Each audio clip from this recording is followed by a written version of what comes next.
મને એ નથી ખબર પડતી શું? આપણી વડીલ મહિલાઓ અત્યારની મહિલાઓને કેમ સમજતી નથી. કેમ, શું થયું? એ લોકો હંમેશા એવું જ કહેતા હોય છે કે તું કરે છે શું, આખો દિવસ તું બેસી રહે છે અને તારા માટે તો અત્યારે સુવિધાઓ થઈ ગઈ છે.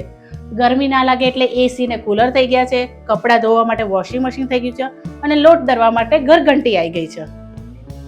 અમારા સમયમાં તો અમે બધું હાથથી દળતા હતા, ખેતી કરતા, ભેંસો રાખતા અને સાથે સાથે બાળકોને પણ ભણાવતા હતા. પણ અમારું કામ તો એમને બિલકુલ નથી દેખાતું. જે લોકો કહે છે કે તું કરે છે શું, તો હું એમને એટલું જ કહીશ કે તમારી વાત સાચી છે કે તમારા સમયમાં તમે બધા જ કામ જાતે કરતા હતા અને બાળકોને ભણાવતા હતા. પણ એ સમયે બાળકોને ભણાવવાનું કે બીજું પ્રેશર ન હતું.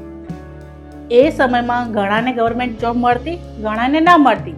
પણ અત્યારના સમયમાં ગવર્મેન્ટ જોબ મળે કે ના મળે, પણ બાળકો કરતાં પણ વધારે પ્રેશર એમના માતા પિતા ઉપર હોય છે. અત્યારની પેઢી તો 15 વર્ષ તો પોતાના પિયર ભણીને આવે છે અને હજુ તો બેગ ખભા પરથી ઉતર્યું નથી હોતું અને એમના લગ્ન કરી દેવામાં આવે છે.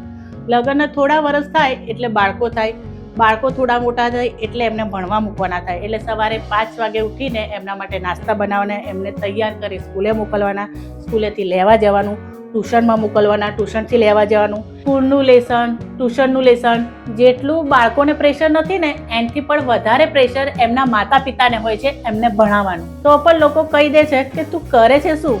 મારે પોતાને 2 દીકરા છે.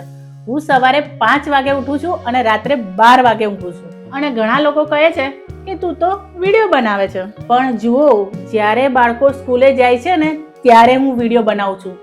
સમય મળતો નથી, પણ સમય કાઢવો પડે છે પોતાના માટે. આ મારી એકલીની નહીં પણ ઘણી ખરી સ્ત્રીઓની હાલત છે. કડવું છે પણ સત્ય છે. સમય બદલાયો છે પણ સમજણ નથી બદલાઈ.